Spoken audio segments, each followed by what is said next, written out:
상황이 아무리 고통스럽다고 할지라도 부부는 외도로부터 회복될 수 있다. 물론 쉽지는 않다. 배반은 적어도 둘 중 한쪽이 외롭거나 가치를 느끼지 못하게 만드는 관계에서 결함에 주의를 기울이라는 위험 신호다. 기혼자가 하룻밤 사이에 바람둥이로 변신하는 것은 드문 일이다. 자신도 모르게 그리고 아주 느려서 감지되지도 않는 속도로 외도의 길로 향한다. 그래서 많은 외도가 예기치 못한 엉뚱한 곳에서 나타난 것처럼 보인다. 내가 실험실에서 연구했던 어느 부부를 한번 보자. 제임스와 메리언이 결혼했을 때 남편은 아내가 요리학교에 다니는 동안 아내를 부양한 성공한 사진가였다. 그로부터 10년 뒤 사람들이 직접 사진을 찍을 수 있는 디지털 사진술이 발달해서 제임스의 사업은 큰 타격을 입었다. 한편 메리언은 아주 평판이 좋은 지역 식당에서 주방장으로서 새로운 일을 막 시작했다. 그녀는 아주 신나지만 기대만큼 잘하지 못할까봐 걱정하고 있다. 그녀가 남편에게 불안감을 터놓고 말할 때마다 남편은 그녀의 걱정을 일축하며 좀 더 긍정적이고 낙관적으로 생각하라고 말한다.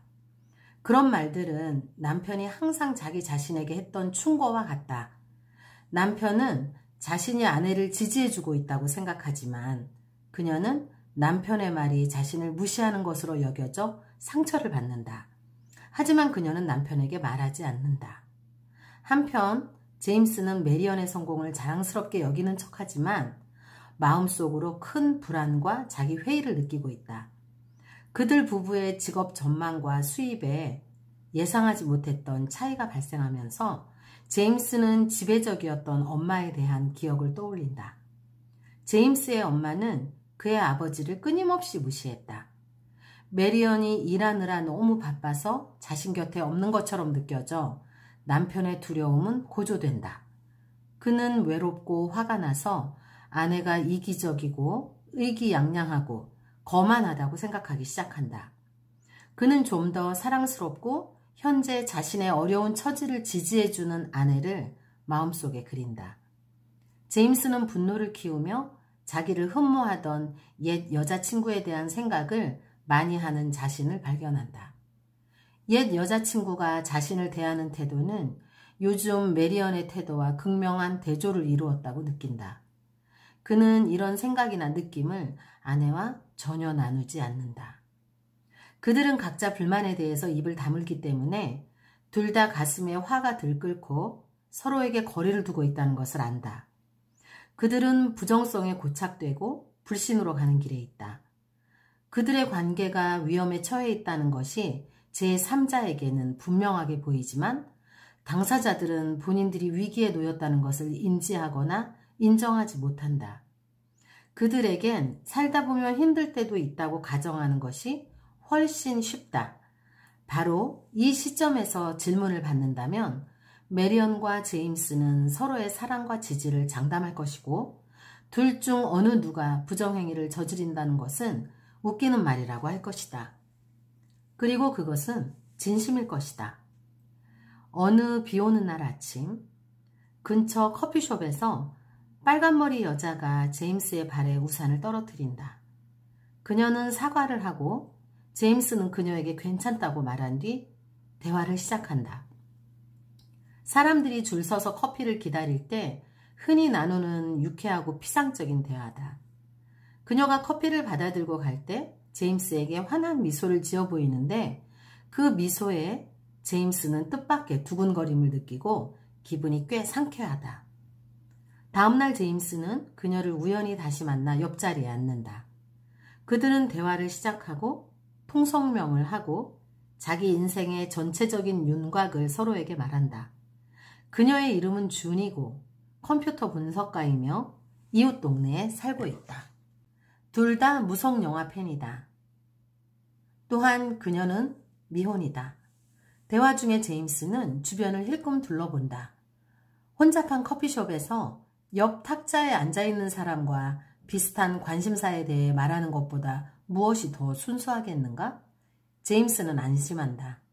그래, 준이 매력적이라고 느껴지긴 하지만 내가 아내 이외의 여자를 좋은 사람이라고 여긴 게 처음이 아니잖아? 또한 나는 그녀에게 추파를 던지지는 않았어. 게다가 제임스는 대화 도중에 일부러 메리언을 여러 번 언급했다고 확신한다. 몇 주가 흐르면서 제임스와 준은 커피숍 친구가 된다. 어느 날 아침 메리언과 옥신각신한 뒤 제임스는 자신이 준을 생각하기 때문에 평소보다 덜 화난다는 것을 발견한다. 자신은 인정하지 않지만 그는 준을 우연히 만날 것을 기대하는 날에는 좀 더 신경 써서 면도를 하고 머리를 빗는다. 그녀가 거기에 없으면 실망감을 느낀다. 서서히 준은 제임스에게 그녀 삶의 세부적인 것들을 털어놓는다. 그녀는 작년에 사귀던 남자가 결혼에 대해 망설여서 헤어졌다. 그녀는 온라인 데이트 사이트에서 남자친구를 사귀려고 시도하지만 아직 정상적인 사람을 단 한 명도 만나지 못했다. 제임스는 당신처럼 이렇게 아름다운 사람이 데이트를 하지 못하다니 믿을 수가 없네요 라고 말하고 쑥스러운 듯 눈을 깜빡인다. 찰리 채플린 영화 축제가 동네 극장에서 열릴 때 그들의 우정은 더 발전한다. 함께 가자고 제안하는 것이 당연하지 않은가? 어쨌든 메리언은 바쁘고 무성 영화를 싫어하니까 말이다. 그래서 제임스와 준은 휴대전화 번호와 이메일 주소를 주고받는다. 둘은 무성 영화뿐만 아니라 일반 영화도 함께 자주 보러 간다.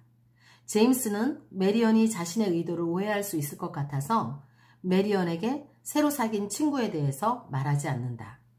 말하면 그들은 또 대판 싸울 것이다. 메리언을 배려하고 갈등을 피하기 위해 제임스는 비밀을 간직한다. 제임스는 비밀이 사소하다고 믿는다. 어쨌든 아내가 늦게까지 일할 때만 준과 시간을 보내며 준은 자신이 기혼남이라는 사실을 알지 않는가? 제임스는 자신이 하는 일에 아무 해가 없다고 자신을 설득한다. 결국 제임스는 결혼생활 문제를 준에게 털어놓는다. 그녀는 아주 공감하며 이야기를 들어준다. 그녀는 메리언과의 문제를 잘 해결해서 이혼의 고통을 피하라고 그에게 조언한다. 그녀도 이혼한 적이 있기 때문이다. 추가로 제임스는 메리언조차 모르는 내용을 준에게 이야기한다. 본인이 어느 광고회사 임원직의 최종 후보에 올랐다는 소식이다. 준은 큰 관심과 지지를 표현하면서 차후 면접 결과를 자신에게 알려달라고 한다.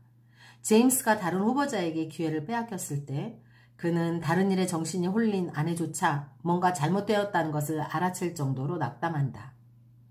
제임스가 면접에 대해 말하자 메리언은 만약 당신이 미리 내게 말해줬다면 면접 준비를 도와줄 수도 있었을 것이고 그러면 그런 좋은 기회를 망치지 않았을 텐데 당신이 나를 탐탁삼게 여기지만 실은 나도 할 줄 아는 게 있으니까 라고 말한다.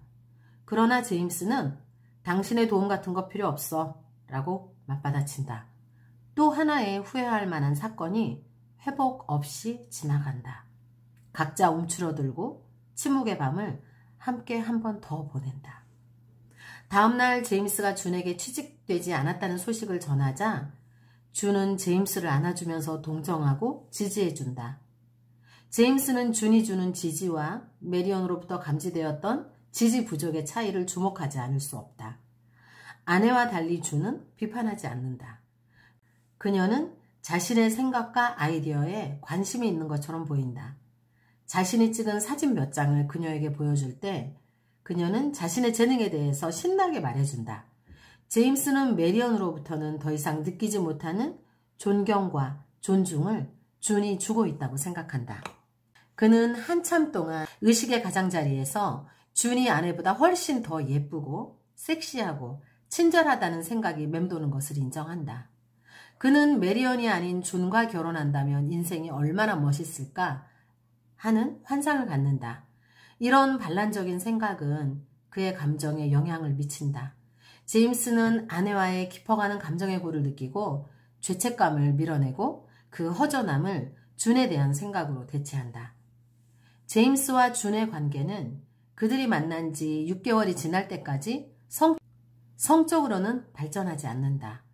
하지만 그의 배반은 그보다 훨씬 전에 시작되었다.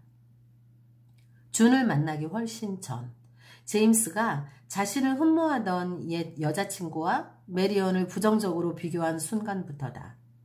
부정적인 비교는 서로 멀어지는 대화를 하며 자신들의 감정을 표현하지 못하는 경향과 맞물려 여러 사건이 연속적으로 일어나게 하여 결국 아내를 실제로 배반하게 했다.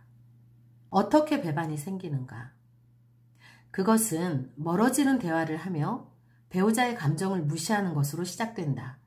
그런 뒤 감정의 홍수, 해결되지 않은 채로 쌓이는 후회할 만한 사건들, 자의간의 효과, 부정성의 고착화, 그리고 마지막으로 불신에 이른다. 이 모든 것이 제임스와 메리언의 부부 생활에서도 시작되었다. 그들은 서로의 감정을 무시하고 상대방의 고통 신호를 읽지 못한다. 그들은 서서히 자신의 불만족을 비밀에 붙이기 시작한다. 그들은 갈등이 고착되는 것을 막기 위해서 자신의 욕구를 서로에게 말하는 것을 피한다. 관계를 구하기 위한 이런 시도는 정반대 효과를 내고 만다. 배반의 마지막 독, 부정적인 비교. 믿음이 가지 않는 배우자는 단지 멀어지는 것이 아니다. 그는 동시에 배우자를 실제 존재하는 사람이나 상상 속의 다른 사람과 비교하고 당하는 배우자는 비교에서 늘 진다. 제임스의 경우 준을 만나기 전부터 부정적인 비교를 하는 경향이 시작되었다. 그는 최근 아내에게 감지되는 경멸과 자신의 옛 여자친구가 자신에게 보여주었던 호감을 비교하면서 옛 여자친구를 자주 생각하는 자신을 발견한다. 그리고 바로 그때 준이 등장한다. 부부가 외도를 하게 만드는 동력이 무엇인지 이해했다. 즉, 진정한 자신을 서로 공유하지 못하는 상태에서 부정적인 비교가 결합되는 것이다. 하지만 어떻게 이런 배반의 싹이 배우자의 가슴을 찢는 행동으로 가게 만드는 것일까? 가장 먼저 비밀을 지니는 것이다. 부부가 서로 비밀을 말하지 않고 지닐 때 공격 태세가 갖추어진다.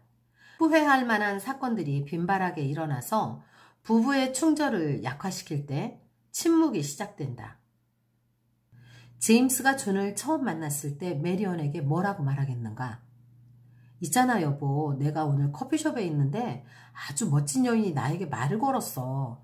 정말 기분이 좋더라고. 메리언이 이 모든 말을 이해할 수 있도록 하려면 제임스는 아내의 새 직장 때문에 자신이 약해지고 남자답지 못하게 느꼈다는 사실을 말해야만 할 것이다. 하지만 그는 절대로 그 모든 것을 그녀에게 고백하지 못할 것이며 아마 자신에게조차 말하지 못할 것이다.